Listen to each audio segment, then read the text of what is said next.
கரங்கள் வைத்து கத்திர சூத்திரமனும் கத்த நல்லவர். அல்லேலூயா. நாம் வாசித்த அந்த சங்கீதத்தில் கடைசி வார்த்தை வாசிங்க. 53ஆம் சங்கீதம் 6ஆம் வசனம் வாசிக்கலாமா? சீயோனிலிருந்து இஸ்ரவேலுக்கு சேர்ந்து வாசிங்க. ரட்சிப்பு வருவதாக. தேவன் தம்முடைய ஜனத்தின் சிறையிருப்பை திருப்பும் போது யாக்கோவுக்கு களிப்பும் இஸ்ரவேலுக்கு மகிழ்ச்சியும் உண்டாகும். நல்லா கவனிங்க. இந்த சங்கீதத்தை நம்ம படித்தோம். ஒடுக்கப்படுகிறார்கள், அழிக்க நினைக்கிறார்கள். அப்போ அப்படிப்பட்ட சூழ்நிலையில் தேவன் நம்முடைய பட்சத்திலிருந்து அவர்களை என்ன செய்கிறார்? சிதறடிக்கிறார். எதிராக எழும்புகிற சத்துருக்களை. போன வாரம் கூட சத்துருக்களுக்கு வெட்கத்தை உடுத்துவேன், அவன் மீதிலோ அவன் கிரீடம் பூக்கும். புரியுதா? அப்போ தேவன் நம்முடைய பட்சத்தில் இருக்கிறார். அப்படி அவர் நம்முடைய பட்சத்தில் இருக்கும்போது என்ன செய்யறாரா? சிறையிருப்பை திருப்புகிறார். சொல்லுங்க வாயை திறந்து. சிறையிருப்பை திருப்புகிறார். சிறையிருப்புனா என்ன அர்த்தம்? நம்மளால ஃப்ரீயா எதுவும் செய்ய முடியாது. யாரோ நம்மளை அடக்கி ஒடுக்குற மாதிரி ஒரு உணர்வு. அது பொருளாதாரத்தில் இருக்கலாம். ஒரு சில நேரத்தில் பார்த்தா ஆவியிலே ஒரு என்ன சொல்ற ஒரு வெறுமை, புரியுதா? ஒரு ஃப்ரீனஸ் இல்லாமல் இருக்கும். அதுதான் அந்த தாவீது சொல்ற, உற்சாகமான ஆவி என்னை தாங்கும்படி செய்யும். அந்த உற்சாகம் இல்லாமல் ஏதோ ஒரு இப்படிலாம் இருக்கிற நிலைமையில ஆண்டவர் அந்த மக்களுடைய சிறையிருப்பை திருப்பும் போது சொல்றாரு, யாக்கோவுக்கு என்ன உண்டாகும் சொல்லுங்க? களிப்பும் இஸ்ரவேலுக்கு மகிழ்ச்சியும் உண்டாகும். கைகளை வைத்து கத்துறோம். ஆக்சுவலாக அந்த வார்த்தைலாம் என் இருதயத்தில் ஆண்டவர் எப்போ பேசினார்னா ஜூன் மாதமே பேசினார். அங்கே பிளஸ்ஸி வீட்டில் இருக்கும்போது நிறைய அது போல் செய்தி நிறைய பைபிள் தொடர்ந்து படிக்கும்போது நிறைய சொல்கிறார். அதான் நான் நோட் பண்ணி வச்சுக்கேன். இப்போ இந்த வெள்ளிக்கிழமை முந்தா நாள் திருப்பி ஜெபம் பண்ணும்போது நான் பைபிளை எடுத்து வச்சிருக்கல கையில். ஜெபம் பண்ணும்போது அதை எந்தெந்த வகையில் மகிழ்ச்சி உண்டாகும் ஆண்டவர் இருதயத்தில் பேசுகிறார். அதுக்கப்புறம் தான் உட்காந்து பைபிள் எடுத்து அந்த பாயிண்டெல்லாம் எடுத்து நோட் பண்ணி வச்சு இன்னைக்கு கர்த்தர் நமக்கு அந்த வார்த்தை இருந்தார். சொல்லுங்க, மகிழ்ச்சியும் களிப்பும். வாயத்தை சொல்லுங்களா, பக்கத்தில் பார்த்து சொல்லுங்களா. மகிழ்ச்சியும் களிப்பும் உண்டாகும். பிலிப்பியரில் ரொம்ப பிடித்த ஒரு வார்த்தை சொல்லுங்க. பிலிப்பியர் நிருபத்தில் யாருக்கா பிடிச்ச வார்த்தை சொல்லுங்க பார்க்கலாம். சந்தோஷமாயிருங்கள், கர்த்தருக்குள் எப்பொழுதும் சந்தோஷமாயிருங்கள், சந்தோஷமாயிருங்கள் என்று மறுபடியும் சொல்லுகிறேன். அது மறக்கக்கூடாது. அந்த வார்த்தை நம்பர் கூட வரும். 4 பிலிப்பியர் 4:4. எப்பவுமே சந்தோஷமாயிருங்க. அது முடியுமா? நம்ம பார்த்தா எப்போ சந்தோஷமா இருக்க முடியுமா சொல்லுங்க? 1ஆம் தேதி சம்பளம் வாங்குறீங்க, ஒரு சிலர் 30ஆம் தேதியே வந்துடும். வாங்கினோன்னா ரொம்ப சந்தோஷம். ஒரு சிலருக்கு அன்னைக்கு கூட சந்தோஷம், என்னத்தான் வரப்போகுது எல்லாத்தையும் பிடிச்சிக்க போகிறான் அப்படின்ட்டு. அப்படிலாம் இருக்காதீங்க, புரியுதா? ரொம்பவும் அந்த நம்ம வருமானத்துக்கு ஏற்ற மாதிரி செலவு பண்ணணும். ஏகப்பட்ட லோனை வாங்கி கடைசியில் அப்படிலாம் இருக்கக்கூடாது. சரி, நேரம் விட்டுறேன். ஒருவேளை ஒரு சம்பளம் வருதுன்னா அன்னைக்கு சந்தோஷமாக இருக்கும், பரவாயில்ல. எத்தனை நாள் ஓடும் அந்த சந்தோஷம் சொல்லுமா? சம்பளம் வாங்குறவங்க சொல்லுங்களேன், எத்தனை நாள் ஓடும்? ஒரு வாரம் தானே, அவ்வளோதானா? ஒரு வாரம் ஓடும். பாவம். சரி, ஆண்டவர் உங்களெல்லாம் அப்படி இல்லை, இந்த நிலைமையில என்ன செய்வார்? மாற்றுவார். கடைசி நாள் வரைக்கும், அடுத்த சம்பளம் வர வரைக்கும். பைபிள் அப்படி தான் போட்டுக்குது. நீங்கள் 3 வருஷம் அந்த நிலம் சும்மா இருக்கணுன்ற. விதைக்காதீங்க, அறுக்காதீங்க. அந்த யூபிலி வருஷத்தில் கணக்கு சொல்கிறார், புரியுதா? அப்போ 3 வருஷம் அப்படின்னா 3 வருஷத்தை எதை சாப்பிடுவோம்னா பழைய வருஷத்து பலன் அடுத்த விளைச்சல் வர வரைக்கும் நீங்கள் சாப்பிடுவீங்களாம். இது அப்படி இப்போ உங்கள் வருமானத்துக்கு நீங்கள் எடுத்துங்க. அடுத்த சம்பளம் வர வரைக்கும் நீங்கள் ஜெபம் பண்ணணும். ஜெபம் பண்ணாமல் செலவு பண்ணாதீங்க, புரியுதா? ஆமாம். மாதம் முழுசம் ஒரு அம்மா தான் சொல்கிறாங்க, மாதம் முழுசம் கொடுக்குறாரு, புரியுதா? அடுத்த சம்பளம் வாங்குற வரைக்கும் இந்த காசை என்ன செய்யக்கூடாது, எந்த வகையில் குறையக்கூடாது, மீதி எடுக்கணும். அதே நேரத்தில் ஆண்டவர் பங்கு கொடுக்கணும், சரியா? அப்போது என்ன சொல்கிற, அந்த சந்தோஷம் எதுக்கு சொல்கிறேன்? 1ஆம் தேதி வர சந்தோஷம் 7ஆம் தேதி 10ஆம் தேதி 15ஆம் தேதி வரைக்கும் இருக்கும். ஒரே ஒருத்தர் தான் சொல்கிறேன், அடுத்த சம்பளம் முழுசுமே வர வரைக்குமே எனக்கு சந்தோஷம்தான். கைவேதிகத்திற்கு சூத்திரமனுமா. அப்போ நம்ம சந்தோஷம் நடக்கிற சம்பவத்தின் அடிப்படையில் இல்லை, புரியுதா? சந்தோஷம்ன்றது சொல்லுங்க, நடக்கிற சம்பவத்தின் அடிப்படையில் இல்லை. அதனால தான் அந்த பிலிப்பியரில் பின்னால் சொல்லும் 11ஆம் வசனத்தில், வாழ்ந்திருக்கவும் எனக்கு தெரியும், தாழ்ந்திருக்கவும் எனக்கு தெரியும், நான் எந்த நிலைமையில இருந்தாலும் மனரம்யமா, அப்படின்னா அர்த்தம் மனசுல ஒரு சந்தோஷமா இருக்க கர்த்தர் எனக்கு கற்றுக் கொடுத்திருக்கிறார். கைகளை வைத்து கர்த்தரை ஸ்தோத்திரம் பண்ணுவோமா? புரியுதா? அதனால சந்தோஷன்றது நீங்க வச்சிருக்க பணத்தின் அடிப்படையில் இல்லை, நடக்கிற காரியங்கள் அடிப்படையில் இல்லை. எல்லா புத்திக்கும் மேலான ஒரு சந்தோஷத்தை ஆண்டவர் நம்முடைய இருதயத்தில் வைக்கிறார். அதான் அந்த தாவீது சங்கீதக்காரன் 4ஆம் சங்கீதத்தில் 7ஆம் வசனத்தில் சொல்றாரு, அவர்களுக்கு தானியமும் திராட்சரசமும் பெருகி இருக்கிற காலத்தின் சந்தோஷத்தை பார்க்கிலும். அவர்களுக்கு என்ன அர்த்தம்? ஒரு சில மக்களுக்கு பர்ஸ் நிறைய காசு தான் சந்தோஷம், அடுத்தது டப்பா நிறைய அரிசி தான் சந்தோஷம், இல்லை என்னென்னலாம் வேணுமோ அதெல்லாம் இரும்ப ஃபுல்லாக இருந்தால் சந்தோஷம், இல்லை பீரோவில் கேப்பே இல்லாமல் எல்லா துணி அடுக்கி அடுக்கி. இப்போ வேற ஒரு ஆடு வருது, இங்கே வந்து பார்த்தியா எவ்வளோ கேப் இருக்குது பாரு, கரெக்டாக சொல்கிறேன்.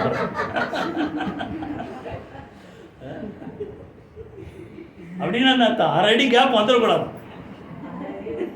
ஏன்னா அது கூட தப்பு இல்லை. அவங்க கூப்பிட்றாங்க பாருங்க, அவங்க ஹஸ்பண்டை என்ன சொல்லி கூப்பிட்றாங்க கேட்டிங்களா இல்லையா? இதெல்லாம் என்ன சொல்லி கூப்பிட்றாங்க? இங்கே வா. பழைய காலத்தில் ஒரு 50 வருஷத்துக்கு முன்னாடி இப்படிலாம் வந்து நான் அரைஞ்சிருப்பாங்க.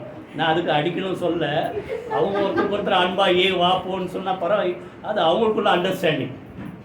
புரியுதா? இப்போ பப்ளிக்காக அப்படி வருதுன்னா என்ன அர்த்தம்? இப்படி தான் உலகம் இருக்குதுன்னு அர்த்தம். இங்கே வா. சரி, எங்கேயோ ஆரம்பிச்சு எங்கேயோ போய் விட்டுறேன். சரி, அப்போது அந்த பீரோ நிறைய எல்லாம் இருந்தால் தான் சந்தோஷம். புரியுதா? ஆனால் எனக்கு சொல்கிறாரு, அவர்களுக்கு அப்படி சந்தோஷம், எனக்கு அதிலும் அதிகமான சந்தோஷத்தை என் இருதயத்திலே தந்தி. கைகளை வைத்து கர்த்தரை ஸ்தோத்திரமானுங்க. புரியுதா? அப்போது தேவன் தம்முடைய ஜனங்கள் எப்போவுமே சந்தோஷமாக இருக்கணும் விரும்புகிறார். எத்தனை பேர் புரியுது? நீங்களாம் எப்படி இருக்கணும் சொல்கிறாரு? அழுது வடிஞ்சிட்டு இருக்கணும் இல்லை, நமக்கா ஒரு சில நேரத்தில் துக்கம் வரும். அது இந்த கொரிந்தியரில் இருக்கு, எடுத்துப்பாருங்க 8ஆம் அதிகாரம் 2 கொரிந்தியர். அது என்ன தெரியுமா? ஆவிக்கேற்ற ஒரு துக்கம். புரியுதா? நம்ம ஏதாவது தேவனுக்கு விரோதமாக தப்பு செஞ்சுட்டா நம்ம இருதயம் குத்துது பாருங்க, அது ஒரு துக்கம். இல்லை மற்றவங்க அப்படி இருக்கிறாங்களே அதை நினைக்கும் போது ஒரு துக்கம். அதான் ஆண்டவர் அனுமதிக்கிறாரை தவிர நீங்கள் நேரம் அழுது வடிஞ்சிட்டு இருக்கணும்னு ஆண்டவர் விரும்பலை. நீங்கள் எப்படி இருக்கணும் சொல்லுங்க? சந்தோஷமாக இருக்கணும். யாக்கோபுக்கு களிப்பும் சொல்லுங்க, இஸ்ரவேலுக்கு மகிழ்ச்சியும் உண்டாகும். 5 காரியம், 5மே உட்காந்து ஜெபம் பண்ணுவோம். ஆண்டவர் என் மனசில் சொன்னது தான் நான் சொல்கிறேன். வாசிங்க முதல்ல. எந்த சந்தோஷம் இங்கே எந்த விதத்தில்? சங்கீதம் 16:11 எல்லாரும் தெரியலையா? அவருடைய சமூகத்தில், உங்களுடைய சமூகத்தில் பரிபூர்ண ஆனந்தம், உங்களுடைய வலது வாரசத்தில் நித்திய பேரின்பம். எல்லாமே சூப்பர் ரைட்டிங். பரிபூர்ண ஆனந்தம், குறைவில்லாத சந்தோஷம். நித்தியம்னா அர்த்தம் என்றைக்கும் குறைந்து போகாத, என்னன்னா என்றைக்கும் ஒழிந்து போகாத, என்றென்றைக்கும் நிலைத்திருக்கிற ஒரு சந்தோஷம் எங்க இருக்குதா சொல்லுங்க? தேவனுடைய சமூகத்தில். இதான் நான் சொல்றேன். இந்த சந்தோஷம் உங்க இருதயத்தில் இருந்துட்டா எந்த சூழ்நிலை உங்களுக்கு வந்தாலும் சகஜமா எடுத்துக்கணும். புரியுதா? ஏன்னா சொல்றாரு பாருங்க, அதை அந்த 16:11 அப்படி சொல்லும்போது ஏன் அப்படி சொல்றாருன்னா, முன்னாடி 2 வசனம், 8ஆம் வசனம் 9ஆம் வசனம் வாசிங்க. கர்த்தரை நான் எப்பொழுது எனக்கு முன்பாக வைத்திருக்கிறேன், அவர் என் வலது பாரசத்தில் இருக்கிறபடியால் நான் அசைக்கப்படுவதில்லை. 9ஆம் வசனம், ஆகையால். நல்லா கவனிங்க. யார் எப்பவுமே சந்தோஷமா இருப்பாங்க தெரியுமா? இந்த ரகசியத்தை புரிஞ்சுங்க. கர்த்தரை எப்பவுமே அவர் முன்னாடி வச்சு நோக்கி கொண்டிருக்கிறவர்கள், அவரையே பார்த்து கொண்டிருக்கிறவர்கள், அவர் என் வலது பாரசத்தில் இருக்கிறார், எப்பவுமே முன்னாடி வச்சு பார்த்துட்டே இருக்கிற. ஆகையால். புரியுதா? எத்தனை பேர் புரியுது? அதனால என் இருதயம் பூரித்தது, என் மகிமை களி கூர்ந்தது. கைகளை வைத்து கர்த்தரை ஸ்தோத்திரமான. புரியுதா? எல்லாம் இருந்த ஆண்டவர் இல்லைன்னா சந்தோஷம் இல்லை. எப்பவுமே ஆண்டவர் முன்னால வச்சு பாருங்க. எந்த சூழ்நிலை உங்க சந்தோஷத்தை என்ன செய்ய முடியாது சொல்லுங்க? கெடுக்க முடியாது. கர்த்தரை நான் எப்பொழுதும் சொல்லுங்க எனக்கு முன்பாக. 43ஆம் சங்கீதம் 4ஆம் வசனம் வாசிங்க. 43:4 வாசிங்க. எனக்கு ஆனந்த மகிழ்ச்சியா இருக்கிற அந்த ஒரு வார்த்தை வரைக்கும் பாருங்க. 43:4 எனக்கு, நான் 4 ஃபுல்லா வாசிக்கிறேன். நான் தேவனுடைய பீடத்தண்டைக்கும் எனக்கு ஆனந்த மகிழ்ச்சியா இருக்கிற தேவனிடத்திற்கும் பிரவேசிப்பேன். இங்க வந்திருக்கிறீங்க, தேவனுடைய பீடத்தை தேடி, தேவனுடைய சமூகத்தை தேடி, தேவனுடைய ஆலயத்தை தேடி வந்திருக்கிறீங்க. ஏன்னா ஆண்டவர் சொல்றாரு, என்னுடைய வீடு சகல ஜனங்களுக்கு சொல்லுங்க ஜெப வீடு எனப்படும். என் ஜெப வீட்டில் அவர்களை கொண்டு வந்து என்ன செய்வேன்? மகிழ பண்ணுவேன். இதெல்லாம் ஆண்டவர் கொடுத்த வாக்கு தத்துவம். அப்ப இந்த தேடி வந்தா இந்த வாரத்து கடந்த நாள்ல என்னென்னலாம் உங்க பாடுகள், வேதனைகள், என்னென்ன கண்ணீர் எல்லாம் இருந்ததோ எல்லாத்தையும் மாற்றத்தக்கதான ஒரு சூழ்நிலையை கர்த்தர் உருவாக்குவார். உங்களுக்கு களிப்பும் மகிழ்ச்சியும் உண்டாகும். சொல்ற தேவனுடைய பீடத்தை தேடி வருவேன். அந்த பீடத்துல எனக்கு என்னது? ஆனந்த மகிழ்ச்சியா இருக்கிற தேவன் இருக்கிறார். கைகளை வைத்து கர்த்தரை ஸ்தோத்திரம் பண்ணுவோம். அதனால்தான் அந்த ஆசாப் சொல்றார் 84ஆம் சங்கீதம், நம்முடைய தேவனுடைய வாசஸ்தலங்கள் எவ்வளோ இன்பமா இருக்கு. அதை பார்த்தா அந்த அடைக்கலான் குருவிலாம் எவ்வளோ சந்தோஷமா கூடு கட்டி வாழுது. அதை போல நான் அங்கேயே இருந்தால் எவ்வளோ நல்லா இருக்கும் சொல்லிட்டு கடைசியில் 10ஆம் வசனத்தை சொல்றாரு, புரியுதா? ஆகாமிய கூடாரங்கள் 1000 சொல்லுங்க, 1000 நாளை பார்க்கும் பிரகாரங்கள் செல்லும் ஒரே நாள் நல்லது. ஆகாமிய கூடாரங்களில் வாசமாய் இருப்பதை பார்க்கிலும் தேவனுடைய ஆலயத்தில் தங்கி இருப்பதை நான் செய்வேன், தெரிந்து கொள்வேன். கைகளை வைத்து கர்த்தரை ஸ்தோத்திரம் பண்ணும். அந்த வாசப்படியில ஒரு இடம் கிடைச்சா ஆகாமி கூடாரம் உலக பிரகாரமா நம்ம சொல்றாங்க, அங்கெல்லாம் இது போனா நல்லா இருக்கும், சந்தோஷமா இருக்கு. இல்ல, தேவ சமாதானம், தேவ சந்தோஷம் அவரை தேடி வரும்போது கர்த்தர் நிரப்பி அனுப்புகிறார். கைகளை வைத்து கர்த்தரை ஸ்தோத்திரம் பண்ணுவோமா? புரியுதா? நீங்கள் என்னை காண்பீர்கள் அப்பொழுது, அப்படிதானே போடுது, நீங்க அழுது புலம்புவீங்க, உலக சந்தோஷப்படும். புரியுதா? அந்த 16:22 சொல்றாரு, நீங்கள் மறுபடியும் என்னை காண்பீர்கள் அப்பொழுது உங்கள் சந்தோஷத்தை ஒருவரும் என்ன செய்ய முடியாது, உங்களை விட்டு எடுத்து போட முடியாது. கையில வைத்து கர்த்தரை ஸ்தோத்திரம் பண்ணுவோம். புரியுதா? அவரை நினைச்சாலே சந்தோஷம். ஏசாயால ஒரு வார்த்தை, உம்மை நினைக்கும் நினைவுகள் என் ஆத்தும வாஞ்சையா இருக்கிறது. அதனால இரவிலும் என் ஆத்துமா உம்மை தேடுகிறது.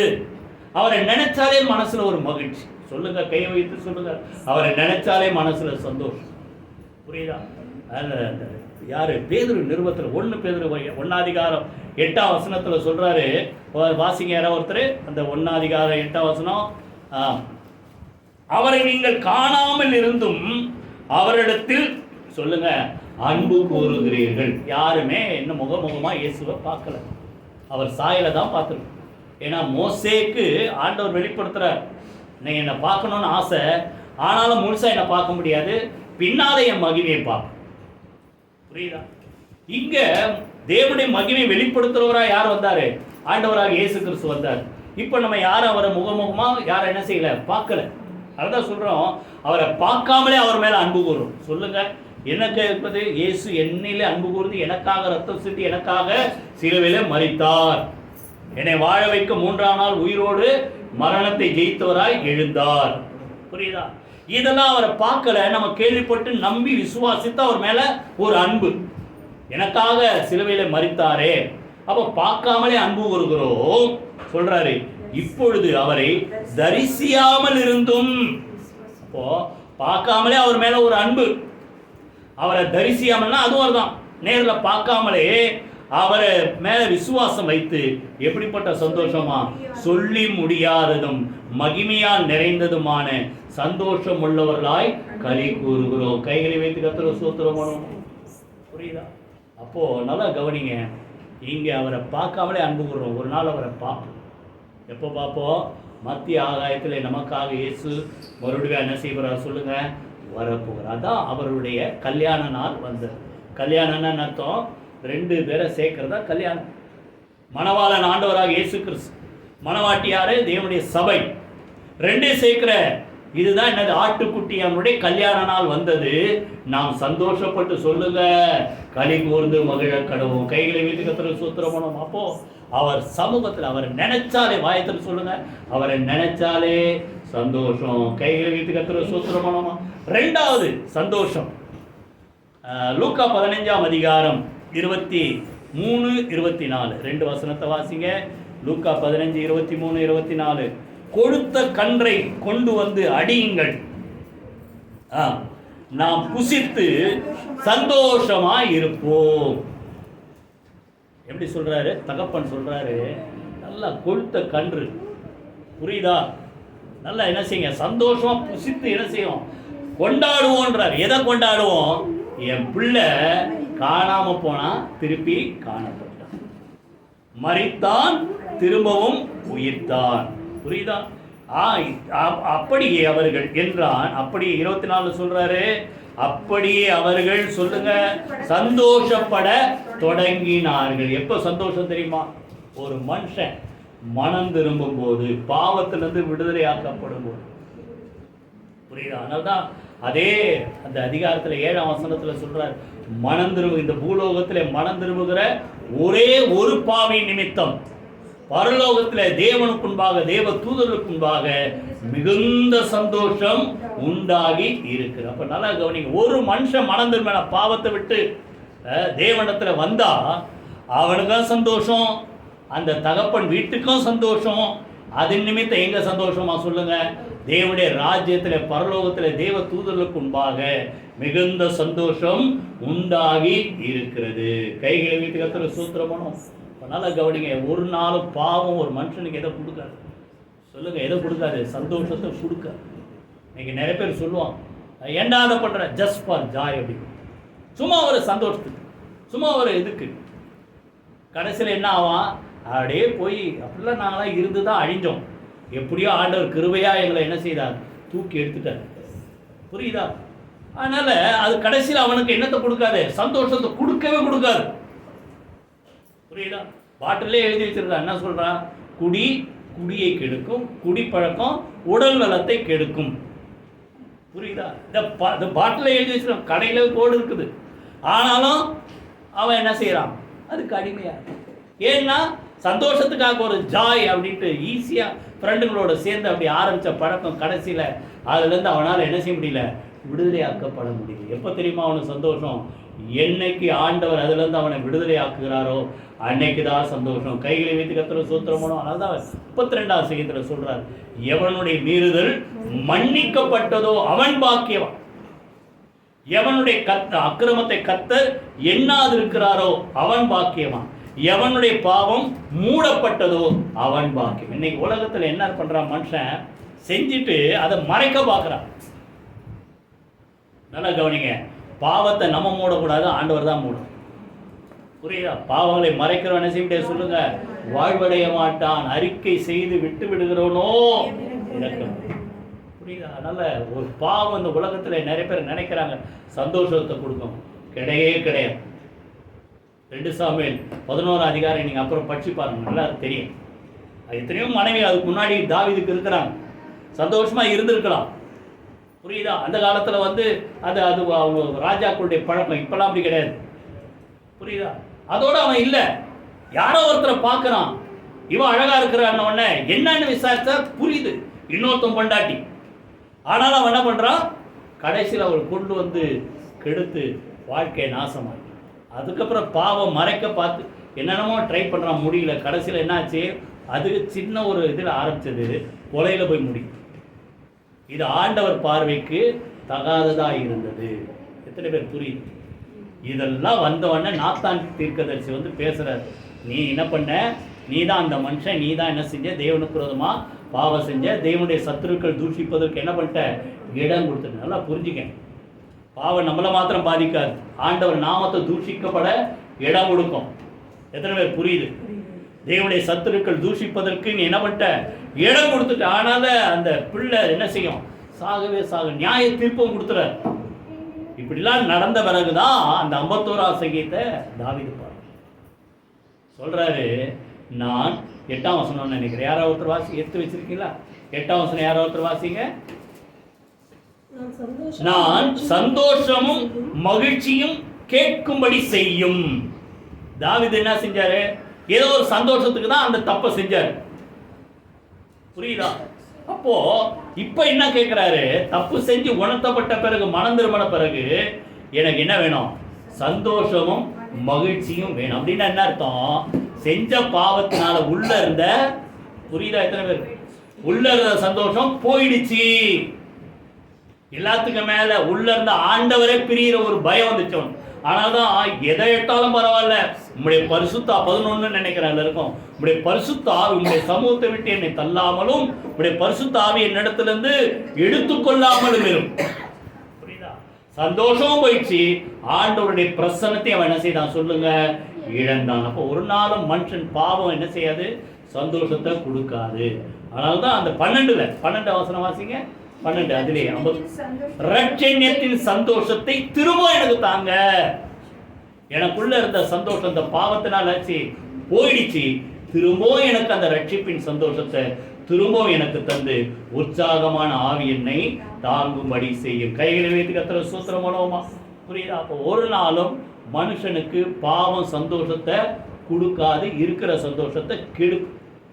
எப்போ அவனுக்கு சந்தோஷம், அவன் பாவம் மன்னிக்கப்பட்ட பிறகுதான் அவன் வாழ்க்கையில சந்தோஷம், அவன் குடும்பத்திலேயும் ஒரு சந்தோஷம், பரலோகத்திலே சந்தோஷம். கைகளை வைத்து கர்த்தரை ஸ்தோத்திரம் பண்ணுவோமா? நேரம் இல்லாத வேகமா பார்ப்போம். மூணாவது சந்தோஷம் இங்க 126ஆம் சங்கீதம் 1-3 வரைக்கும் வாசிப்போம். 1-3 வரைக்கும் 126 1-3. சீயோனின் சிறையிருப்பை கர்த்தர் திருப்பும் போது சொப்பனம், அதாவது அந்த சங்கீதம் நம்ம முதல்ல பாயிண்ட் ஆரம்பிக்கும் போதே கர்த்தர் இஸ்ரவேலின் சிறையிருப்பை திருப்பும் போது யாக்கோபுக்கு களிப்பும் இஸ்ரவேலுக்கு மகிழ்ச்சி. இப்போ அதே திருப்பி சொல்றாரு. இங்க நம்ம வேற ஒரு பாயிண்ட பார்க்க போறோம். சிறையிருப்பை திருப்பும் போது எப்படி இருந்ததா சொல்லுங்க, கனவு போல. அந்த ஒரு சில நேரத்தில் நல்லா கவனிங்க, வெளியே வர்றதுக்கு நம்மளால முடியவே இல்லை, அவ்வளவுதான் அப்படின்னு நீங்க நினைக்கலாம். ஆனாலும் கர்த்தர் என்ன செய்வார் சொல்லுங்க, சிறையிருப்பை சொல்லுங்க திருப்புவார். அப்படி நடக்கும்போது எப்படி இருக்குமா, சொப்பனம் போல, கனவு போல இருக்கு. புரியுதா? நம்ம லைஃப்லயே அப்படி நடக்குது, நமக்கா அப்படி நடக்குது. அப்படி உங்களால நம்பவே முடியாத அளவுக்கு கர்த்தர் செய்வார். புரியுது? நல்ல ஜெபம் பின்னால சொல்றாரு, அப்பொழுது நம்முடைய வாய் எப்படி இருந்துதான், நகைப்பினாலும், அடுத்தது நம்முடைய நாவு ஆனந்த சத்தத்தினாலும். சிறையிருப்பில் இருக்கும்போது என்ன வரும், நகைப்பு வருமா சொல்லுங்க, துக்கம், புலம்பல் இல்லை. ஆனால் கர்த்தர் எல்லாத்தையும் மாத்திர சொல்லுங்க, வாயத்தன் சொல்லுங்க, என் சூழ்நிலையை கர்த்தர் மாற்று சொல்லுங்களேன். சூழ்நிலையை கர்த்தர் மாற்றுவார், சிறையிருப்பை கர்த்தர் மாற்றுவார். அப்போ கனவு மாதிரி இருக்குமா, அழுத வாயில என்ன வரும், துதி, ஆனந்த களிப்புள்ள பாடல்கள் வெளிவரும். அப்போ உங்களை பார்க்கிற மற்ற புறஜாதி மக்கள் சொல்லுவாங்களாம், கர்த்தர் இவர்களுக்கு பெரிய காரியங்களை செய்திருக்கிறார், இது நிமித்தம் இவர்கள் மகிழ்ந்திருக்கிறார். அடுத்த வீட்டுக்காரன் சொல்லுவோம். புரியுதா? உங்களை பார்த்து அடுத்த உங்களுக்கு அறிமுகமான, ஒருவேளை கூட பக்கத்தில் குடியிருக்கிறவங்களோ, இல்லை உங்க கூட வேலை செய்கிறவங்களோ, இல்லை உங்கள் நண்பர்களோ, சொந்தக்காரங்களோ உங்களை பார்த்து இந்த வார்த்தை சொல்கிறா, இவங்களுக்கு கர்த்தர் பெரிய காரியம் செய்யறார். அப்போ உங்களுக்கு எப்படி இருக்கு? அப்போ திருப்பி சொல்றாரு, 3ஆம் வசனம் வாசிங்க.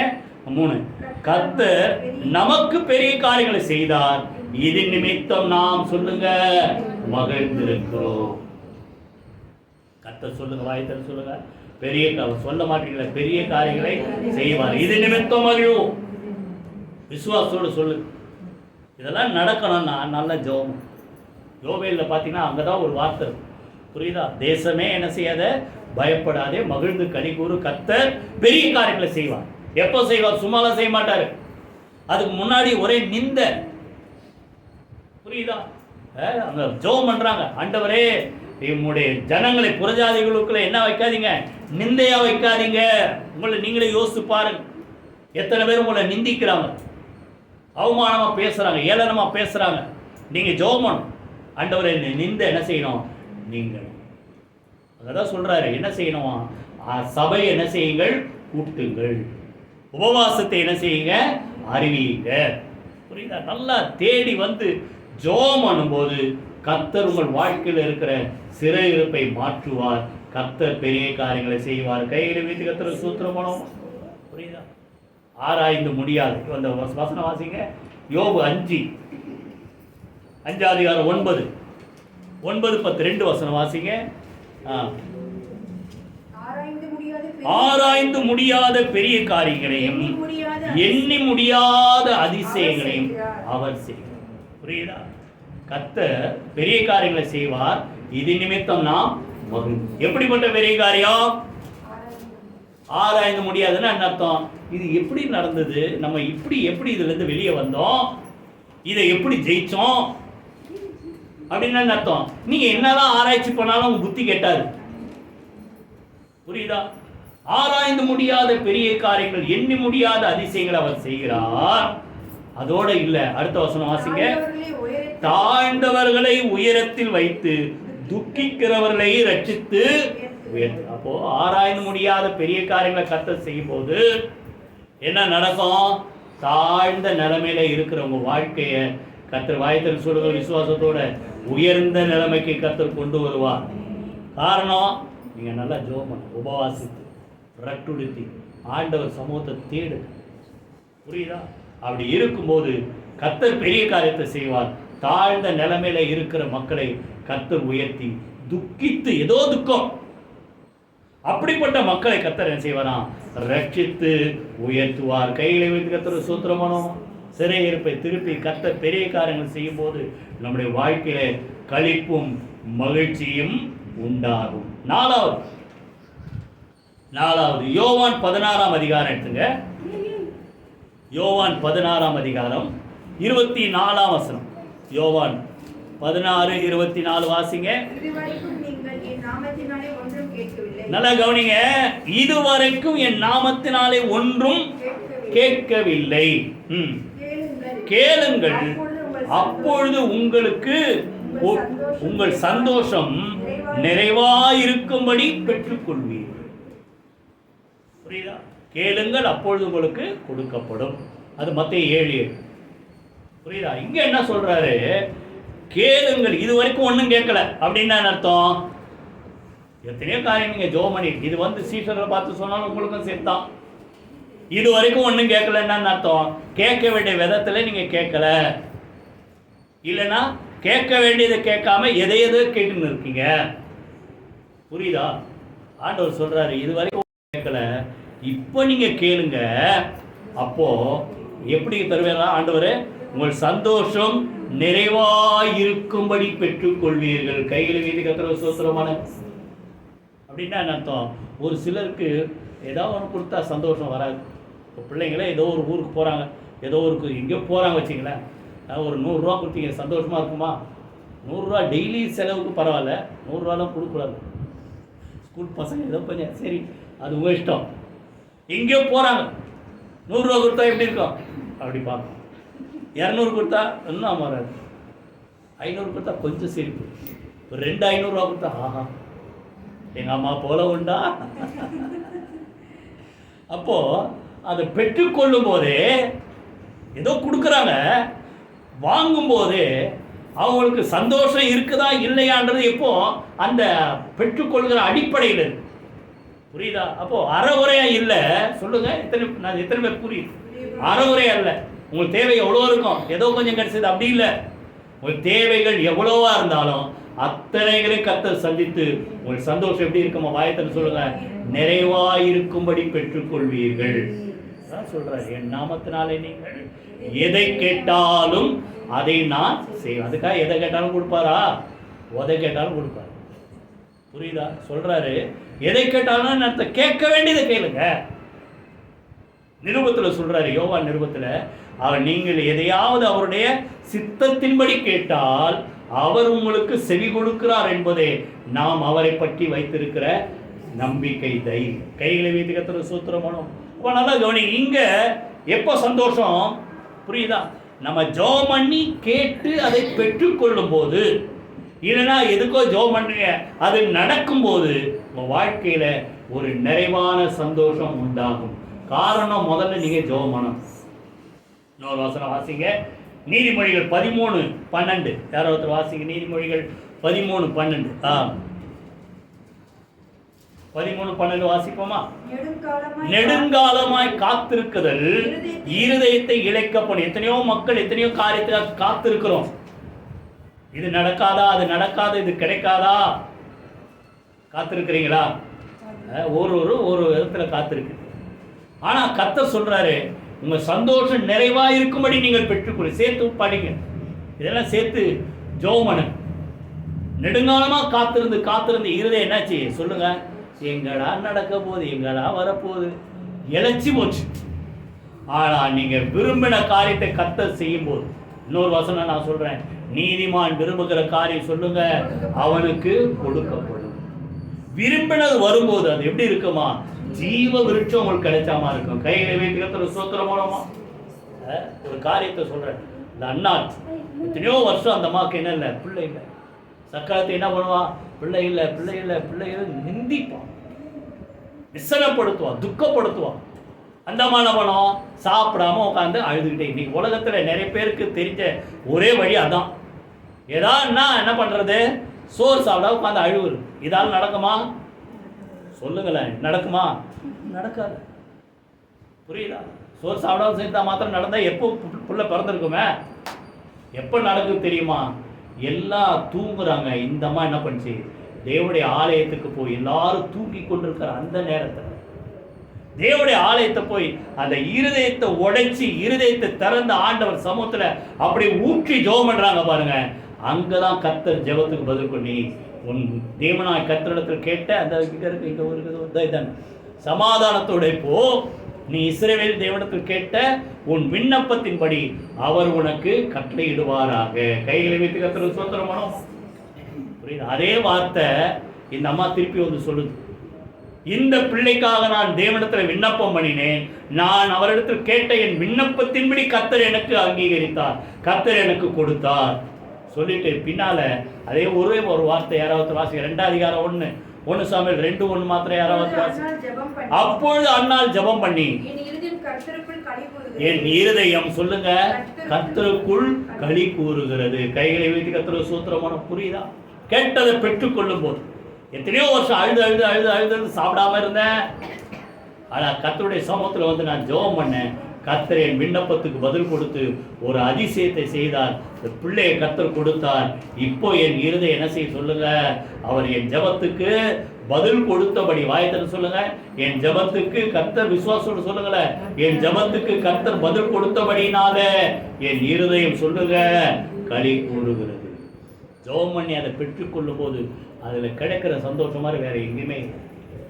எல்லாத்துக்கும் மேலே 1 வாசிங்க, முடிக்க போகிறோம். 1 நாளாகமம் 29ஆம் அதிகாரம் 9ஆம் வசனம் 17ஆம் வசனம் யாராவது வாசிங்க. 1 நாளாகமம் 29ஆம் அதிகாரம் 9ஆம் வசனம் முதல்ல வாசிங்க. 9ஆம் வசனம் எத்தனாவது பக்கம்? 542வது பக்கம். இப்படி மனப்பூர்வமாய் கொடுத்ததற்காக ஜனங்கள் சொல்லுங்க, கொடுத்ததற்காக என்ன பண்ணாங்களாம்? சொல்ல மாட்டீங்களே. கொடுத்ததற்காக என்ன செய்தாங்களாம்? சந்தோஷம். எப்படி கொடுத்தாங்க?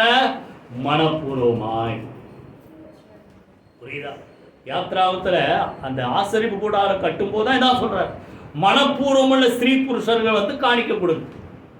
அங்கேயும் பார்த்தீங்கன்னா அவங்களுக்கு தேவையானதுக்கு மேலே கொண்டு வந்து கொடுத்த உடனே அந்த மோசே கிட்ட வந்து சொல்றாங்க, தேவையானதுக்கு அதிகமாக ஜனங்க கொண்டு வந்து கொடுக்குறாங்கன்ன உடனே அது கொண்டு வந்து கொடுப்பது நிறுத்தப்பட்டதுன்னு போட்டு. புரியுதா? இப்போ தேவனுக்கு ஆலயத்தை கட்டணும். அப்போ வந்து கூடாரம் இருந்தது தாவீது காலத்துல. இப்போ ஆலயத்தை கட்டணும். ஆலயத்தை கட்டணும்ட்டு அவர் நிறைய சேர்த்து வைக்கிறார். அதே போல ஜனங்கிட்ட சொன்னோன்னா ஜனங்க எப்படி கொடுக்குறாங்க? உற்சாகமா மனப்பூர்வமா கொடுத்தாங்க. அங்க போட்டிருக்க ஒரு வார்த்தை, அப்படி கொடுத்ததற்காக ஜனங்கள் சொல்லுங்க, சொல்ல மாட்டீங்க, ஜனங்கள் சந்தோஷப்பட்டார்கள். எத்தனை பேருக்கு சந்தோஷம்?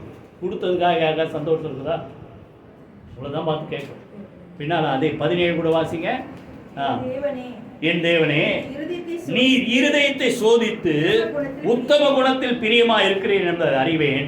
இவையெல்லாம் நான் உத்தம இருதயத்தோட மனப்பூர்வமாய் கொடுத்தேன்.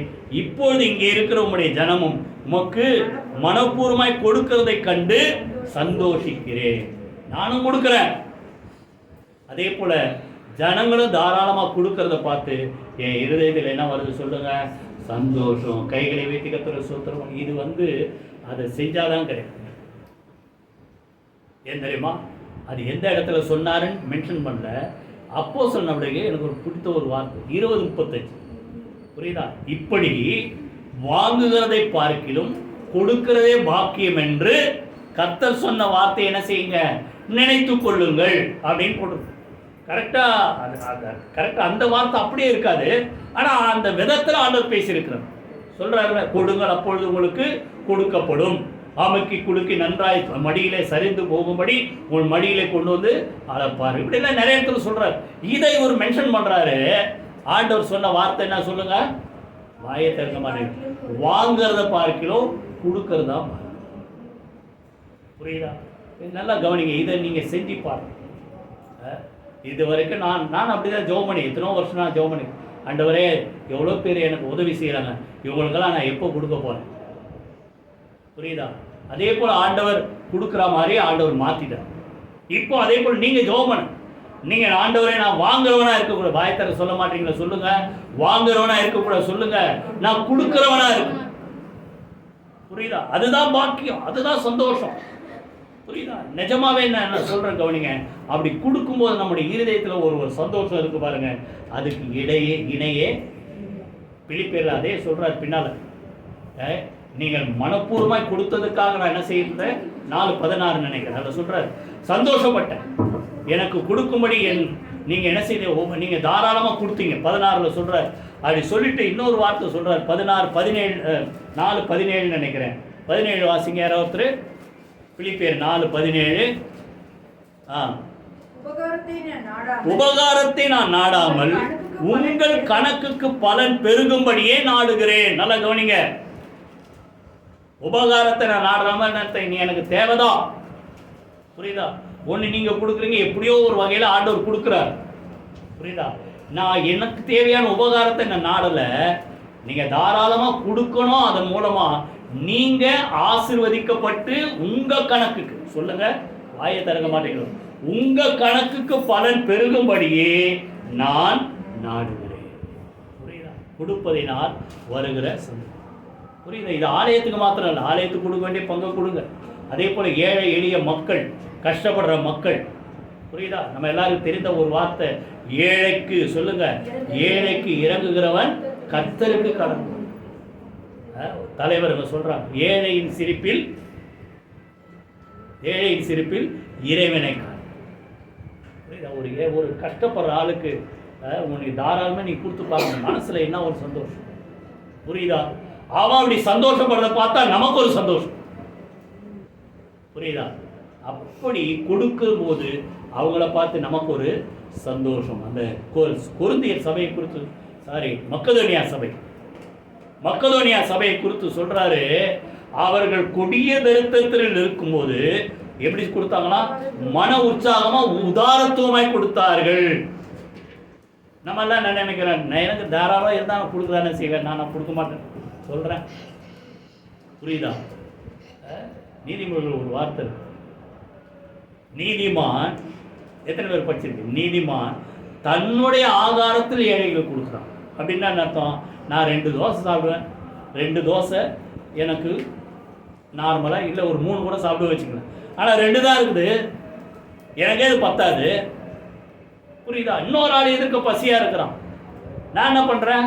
நான் ஒன்று உனக்கு ஒன்று, இதை சாப்பிட்டு பாருங்க. நீங்கள் 3 தோசை சாப்பிட்டா, சும்மா சொல்கிற பேச்சுக்கு தோசைன்னு வச்சுக்காதீங்க, 3 சாப்பிட்டா வர திருப்தியை விட நீங்கள் கொஞ்சம் வயிறு கொஞ்சம் கம்மியாக இருந்தாலும் அவன் திருப்தி, அவன் கொஞ்சம் சாப்பிட்டு திருப்தி ஆகிறான் பாருங்க. இதுதான் சந்தோஷம். கைகளை வீட்டு கத்துற சூத்திரமும். நீதிமான், சொல்லுங்க, தன்னுடைய அப்படின்னா அவனுக்கு அதான் இருக்குது, அதுல பகிர்ந்து மற்றவர்களுக்கு என்ன செய்யறான்? கொடுக்கறதுனால எல்லாருக்கும் தாராளமாக முடிந்த வரைக்கும் சொல்ற, கூடுமானால் விசுவாச குடும்பத்தார் யாவருக்கு என்ன செய்யுங்க? நன்மை செய்யுங்கள். கைகளை வீட்டு கத்துற சூத்திரம் மூலமா கொடுக்கறது ஒரு சந்தோஷம். எல்லாத்துக்கும் மேல ஆண்டவர் வரும்போது ஒரு பெரிய சந்தோஷம். அவருடைய ராஜ்யத்தில் போகும்போது என்ன சொல்லுவாராம்? மத்தேயு 25:21 உண்மையா இருந்தா நல்லது, சொல்லுங்க, உண்மையும் உத்தமமான ஊழியக்காரனே உன் எஜமானுடைய சந்தோஷத்திற்கு. இந்த உலகத்துல இதெல்லாம் நமக்கு இந்த உலக வாழ்க்கையில கிடைக்கிற சந்தோஷம். எல்லாத்துக்கு மேல அவருடைய ராஜ்யத்துல நம்ம சந்தோஷம் உள்ள போய் பிரவேசிக்கணும்னா உண்மை உத்தமா அவரை பின்பற்றுவோம். கைகளை வைத்து கத்துற சோத்திரமா. கடைசி நாள்ல அவருடைய ராஜ்யத்துல ஆட்டுக்குட்டி அவனுடைய கல்யாண நாள் வந்தது. மகிழ்ந்து களி கூறுங்கள், சந்தோஷப்பட்டு களி கூறுங்கள். ஆட்டுக்குட்டி அவருடைய கல்யாண நாள் வந்தது. அந்த சபையாகிய மணவாட்டி தன்னை ஆயத்தம் பண்ணினாள். கைகளை வைத்து கத்துற சோத்திரமா. எல்லாரும் எழுந்து கத்துற துதிப்போம். கர்த்தர் நல்லவர். ஹல்லேலூயா. யாக்கோபுக்கு களிப்பும், சொல்லுங்க, இஸ்ரவேலுக்கு மகிழ்ச்சியும் உண்டு. வீடு போக சொல்லிட்டே போங்க. என்ன போன வாரம் நடந்ததை பார்த்து யோசித்து நீங்கள் திருப்பி என்ன செய்யாதீங்க, புலம்பாதீங்க. கர்த்தர் செய்வார். விசுவாசத்தோடு சொல்லிகிட்டே போங்க.